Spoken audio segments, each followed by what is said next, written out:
Hello সবাইকে, আসসালামু আলাইকুম। আপনাদের সবাইকে স্বাগতম জানাচ্ছি আজকের ভিডিওতে এবং আজকের ভিডিওটা ব্রে ওয়াইটের জন্য স্পেশাল। কারণ ২০২৩ সালের আজকের এই দিনে ২৪শে আগস্ট তিনি আমাদের ছেড়ে চলে যান। ডাব্লিউডাব্লিউইর অন্যতম একজন সুপারস্টার, যার অনেক ভালো পটেনশিয়াল ছিল, যাকে ডাব্লিউডাব্লিউই অনেক ভালো করে ইউজ করতে পারত। তো তাকে নিয়ে আর বেশি কথা বলব না। এই ভিডিওটা হচ্ছে তার জীবনের সেরা ৫ টা ফিউড সম্পর্কে এবং এই ৫ টা ফিউড আমি বিভিন্ন র‍্যাঙ্কিং এর দিক দিয়ে তুলনা করে এই ৫ টা ফিউড আনার চেষ্টা করেছি আপনাদের মাঝে। তাহলে আর বেশি কথা বাড়াবো না, চলে যাবো একদম মূল ভিডিওতে। তো ১ম এ যে ফিউডটা সম্পর্কে বলব, জন সিনার সাথে ২০১৪ সালে তার যে ফিউডটা হয়েছিল, ওই সময়ে জন সিনা অনেক ভালো পজিটিভ একটা ক্যারেক্টার প্লে করছিল। সবাই তাকে অনেক ভালো বলতো, অনেক চিয়ার্স করত। তো ব্রে ওয়াইট তখন তাকে চ্যালেঞ্জ দিয়ে বসে এবং তার ওইখানকার ফিউডের মূল লক্ষ্যই ছিল যে জন সিনার মধ্যে যে নেগেটিভিটি রয়েছে, নেগেটিভ ক্যারেক্টার রয়েছে বা তাকে এক্সপোজ করা, এটা ছিল তার মেইন লক্ষ্য। তো ঠিক একইভাবে তাদের দুজনের মধ্যে অনেক প্রোমো চলতে থাকে। ব্রে ওয়াইট অনেক ভালো মাইক স্কিল ছিল, আমরা জানি। তিনি জন সিনাকে বিভিন্নভাবে পচানোর চেষ্টা করে। অপরদিকে জন সিনাও কিন্তু কম ছিল না। তো দুজনে চলতে থাকে। তবে WrestleMania ৩০ ২০১৪ সালে মূলত তাদের মেইন যে ম্যাচটা, এইটা ঘটে এবং ম্যাচটা আমরা সবাই জানি যে ব্রে ওয়াইট কীভাবে সাইকোলজিক্যাল ফাইট করতে পারে। এরকম ফাইট চলছিল এবং দুজনে অনেক ভালো করছিল।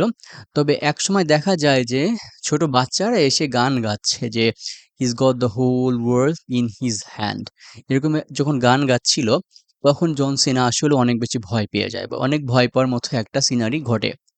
তো এইখান থেকে মূলত জন সিনার সাইকোলজিক্যাল টেস্ট নেওয়া হচ্ছিল। ব্রে ওয়াইট খুব ভালোভাবে এটা করতে পেরেছিল। যদিও পরবর্তীতে জন সিনা ম্যাচটা জিতে যায়, কিন্তু এই ম্যাচটাতে ব্রে ওয়াইটের পারফরম্যান্স সবচেয়ে ভালো ছিল এবং তিনি তার ক্যারেক্টারে সবচেয়ে বেশি বা বেস্ট দেওয়ার চেষ্টা করেছিলেন। এবং দ্বিতীয় যে ফিউডটা সম্পর্কে বলবো, এটা হচ্ছে আন্ডারটেকারের সাথে WrestleMania ৩১ এ। তৎকালীন সময়ে আন্ডারটেকার জাস্ট তিনি তার WrestleMania স্ট্রাইকটা ভেঙে ফেলেছেন বা হেরে গিয়েছেন ব্রক লেসনারের সাথে। তো ওই সময়টাতে তিনি হচ্ছেন অনেকটা বেশি রিংয়ের বাইরে ছিলেন, ডিপ্রেসড ছিলেন। তো ব্রে ওয়াইট ভাবলেন যে এখন হচ্ছে সেরা সময় তাকে আরেকবার হারানো, WrestleMania-তে তার স্ট্রাইকটা আরেকবার ভেঙে ফেলা আরকি।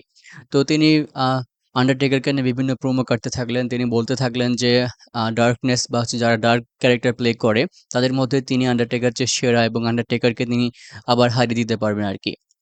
তো তার সাথে আন্ডারটেকারের কোনো ইন্টারেকশন হয় নাই ম্যাচের আগে বা আন্ডারটেকার সেরকম কোনো এক্সিস্টেন্স এর প্রমাণ দেয়নি।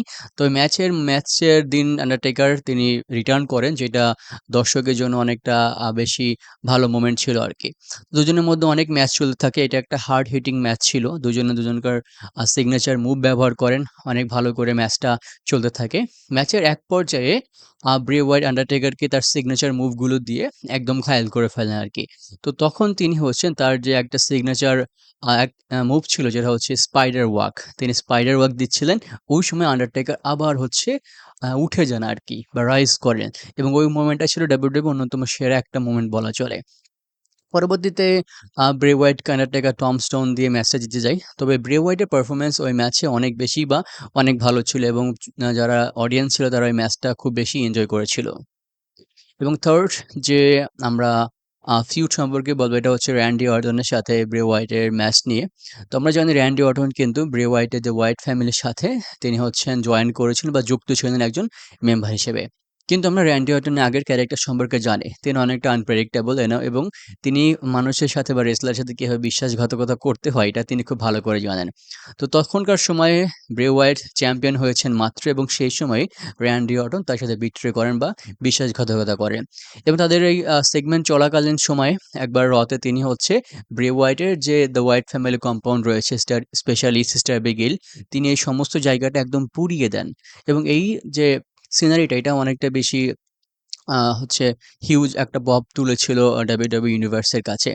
তো এই সময়টাতে ব্রে ওয়াইট নিজেও খুব ফ্রাস্ট্রেশন এ পড়ে গিয়েছিলেন এবং তাদের মধ্যে ম্যাচ ঠিক হয়।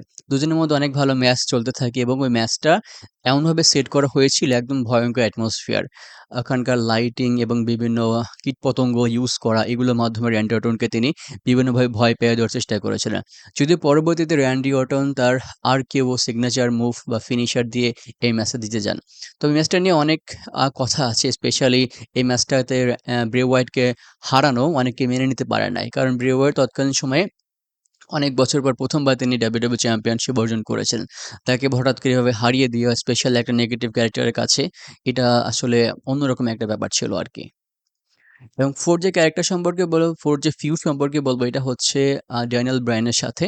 তৎকালীন সময়ে ড্যানিয়েল ব্রায়ান অনেক ভালো হিউজ পপ পাচ্ছিল স্পেশালি তার ইয়েস মুভমেন্টের জন্য।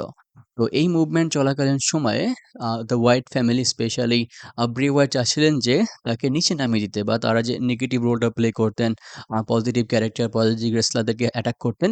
ঠিক একইভাবে তিনি ব্রে হোয়াইটকে অ্যাটাক করেন এবং তাকে ইনভাইট করেন যে দ্য হোয়াইট ফ্যামিলির সাথে যুক্ত হওয়ার জন্য।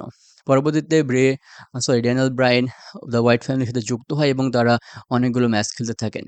তবে হেল ইন এ সেলে একটা ম্যাচে ড্যানিয়েল ব্রায়ান এবং ব্রে হোয়াইট, অপরদিকে দ্য উসো, এদের মধ্যে ম্যাচ চলছিল এবং ম্যাচ শেষে ড্যানিয়েল ব্রায়ান ব্রে হোয়াইটের উপরে অ্যাটাক করে এবং তার উপর টার্ন করে এবং এই সময়টা ডাব্লিউডাব্লিউই এর অন্যতম একটা সেরা মোমেন্ট বলা ছিল অডিয়েন্সের কাছে আরকি।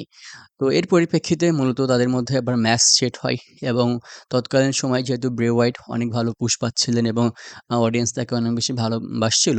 তো পরবর্তীতে তাদের মধ্যকার যখন ম্যাচ হয়, সেই ম্যাচটা স্বভাবতই ড্যানিয়েল ব্রায়ান জিতে যায় আরকি। তো ওই ম্যাচটাতে ব্রে হোয়াইটের পারফরম্যান্স অনেক ভালো ছিল। এবং সবার শেষে যে ফিউডটা সম্পর্কে বলব এটা হচ্ছে স্পেশালি রোমান রেইন্সের দ্য শিল্ড এবং দ্য হোয়াইট ফ্যামিলি, ব্রে হোয়াইটের। তো তাদের মধ্যে অনেকগুলো ফিউড হয়, স্পেশালি ২ টা ৩ টা ফিউড খুবই উল্লেখযোগ্য ফিউড ছিল। স্পেশালি আমরা দ্য শিল্ড এবং ব্রে হোয়াইটের মধ্যকার যে একটা ফিউড ছিল, এটা অনেক দর্শকই চাচ্ছিল এবং এটা যখন হয় তখন সবাই খুবই এক্সাইটেড ছিল আরকি। দ্য শিল্ডের মধ্য থেকে রোমান রেইন্স তিনি সেখানকার লিডার হিসেবে দায়িত্ব পালন করেছিলেন। ব্রে হোয়াইটের সাথে তিনি হচ্ছে ম্যাচ খেলেছিলেন। অনেকগুলো ম্যাচ হয়। পরবর্তীতে আবার তাদের মধ্যকার কোনো ম্যাচ দেখা যায় না। যদিও কিছু এলিমিনেশন চেম্বার বা অনেক ট্যাগ টিম বা মাল্টিপল রেসলারের মধ্যে যে ম্যাচগুলো সেক্ষেত্রে তারা দুজন মুখোমুখি হয় আরকি। তবে শেষ ম্যাচ যখন তিনি ফিয়েন্ড ক্যারেক্টার ছিলেন ব্রে হোয়াইট, তখন রোমান রেইন্স ২০১৯ সালে রিটার্ন করে। তখন থেকে মূলত রেইন শুরু। তো তৎকালীন সময়ে ফিয়েন্ড যখন চ্যাম্পিয়ন ছিলেন, তাকে চ্যালেঞ্জ করেছিলেন হচ্ছে ব্রান স্ট্রোম্যান। রোমান রেইন্স এসে তাদের দুজনকে হচ্ছে একদম কুপোকাত করে ফেলেন বা অ্যাটাক করে ফেলেন আরকি। পরবর্তীতে যখন ম্যাচ সেট হয় তখন রোমান রেইন্স ফিয়েন্ডকে হারিয়ে দেয় আরকি। এবং এইটাই ছিল বললাম ধরেন যে ব্রে হোয়াইটের জীবনের শেষের দিকের সেরা একটা ফিউডের মধ্যে একটা। পরবর্তীতে তিনি অনেক ভালো সুযোগ পানও নাই এবং পরবর্তীতে তিনি হচ্ছেন মারা যান আমাদের মধ্য থেকে। তো ভিউয়ার্স এই ছিল আজকের ভিডিও। আমি চেষ্টা করেছি আজকের এই ভিডিওতে ব্রে হোয়াইটের সেরা ৫ টা ফিউড সম্পর্কে আপনাদেরকে জানানোর জন্য। আপনাদের কোন ফিউডটা সবচেয়ে বেশি পছন্দ হয়েছে বা আপনাদের পছন্দের কোনো ফিউড বা ম্যাচ থাকলে আপনারাও কিন্তু জানাতে পারেন। তো সম্পূর্ণ ভিডিও শেষ পর্যন্ত দেখার জন্য অসংখ্য ধন্যবাদ। সবাই ভালো থাকবেন, সুস্থ থাকবেন। সবার জন্য অনেক শুভকামনা। আসসালামু আলাইকুম।